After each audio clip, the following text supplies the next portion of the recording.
Hello friends, welcome to my channel law bytes 906। हम company law के cases discuss कर रहे हैं, जिसमें पहला जो टॉपिक हमारा है थ्योरी ऑफ कॉरपोरेट पर्सनालिटीज़ में टोटल 12 केसेस हैं।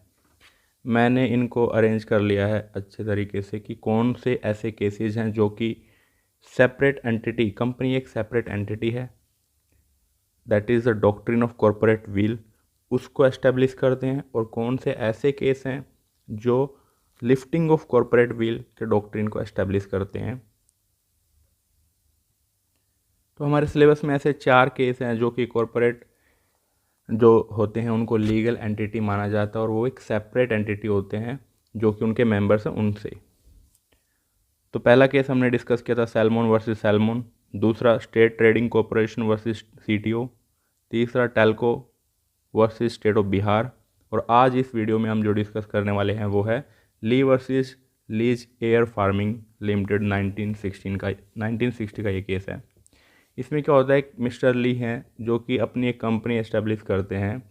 इनकी कंपनी का काम क्या होता है कि हवाई जहाज़ से ये फर्टिलाइज़र्स और पेस्टिसाइड्स को स्प्रे करते हैं, स्प्रेड करते हैं फर्टिलाइज़र को फार्म्स के ऊपर, और टोटल 3000 ये शेयर इशू करते हैं अपनी कंपनी के, जिसमें से 2999 मिस्टर ली ही होल्ड करते हैं। और एक लॉ होता है वर्कमैन्स कॉम्पनसेशन एक्ट, जिसमें इनको क्या करना होता है कि अपनी कंपनी को एक इंश्योरेंस प्रोवाइड करना होता है कि अगर किसी वर्कर के साथ कोई भी दुर्घटना हो जाती है तो उस वर्कर को कॉम्पनसेशन देगी वो इंश्योरेंस कंपनी, ठीक है। लेकिन जो ली एयर फार्मिंग लिमिटेड है उसको ये इंश्योरेंस पॉलिसी लेनी होती है। अब क्या होता है कि जो ली होते हैं वो खुद ही डायरेक्टर भी होते हैं, अकेले गवर्निंग डायरेक्टर होते हैं इस कंपनी के, और वो चीफ पायलट भी होते हैं। तो एक दिन क्या होता है कि जब ये काम पे जा रहे थे तो उस टाइम पे एक्सीडेंट हो जाता है और इनकी डेथ हो जाती है, एयर क्रैश हो जाता है। तो इनकी जो विडो है वो कंपनसेशन क्लेम करती है। तो जो इंश्योरेंस कंपनी वाले थे वो डिनाई कर देते हैं। अब डायरेक्टली, क्योंकि इंश्योरेंस कंपनी वाले जो विडो है उसके साथ तो कॉन्ट्रैक्टिंग पार्टी है नहीं, कॉन्ट्रैक्टिंग पार्टी तो कौन है, जो कंपनी है ली की, लीज एयर फार्मिंग कंपनी है, जो वो कॉन्ट्रैक्टिंग पार्टी किसके साथ में, इंश्योरेंस पॉलिसी के साथ में।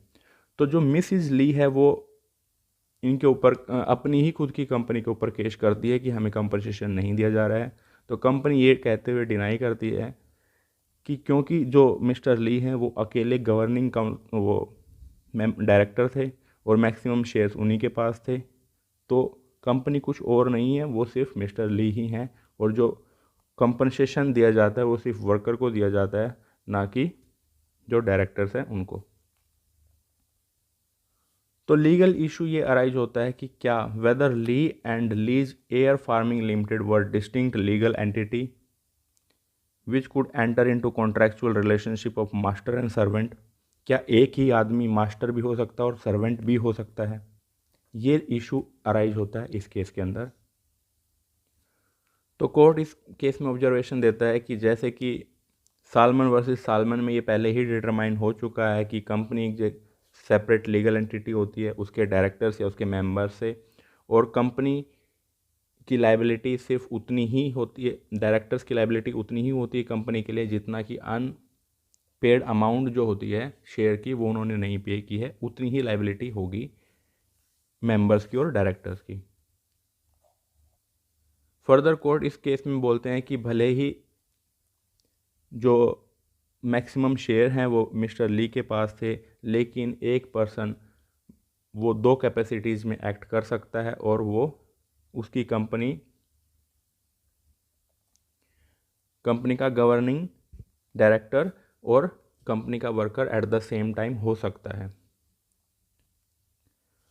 So this ruling emphasizes that a company and its sole governing directors are separate entity allowing for contractual relation between them, और मास्टर और सर्वेंट का रिलेशन उनमें एस्टेब्लिश हो जाता है और मिसेस ली को कंपनसेशन मिल जाता है। आई होप आपको ये वीडियो समझ में आई होगी। इसकी पीडीएफ आप मेरे टेलीग्राम चैनल से ले सकते हैं, टेलीग्राम चैनल का लिंक मैं डिस्क्रिप्शन में डाल दूंगा। Thank you so much.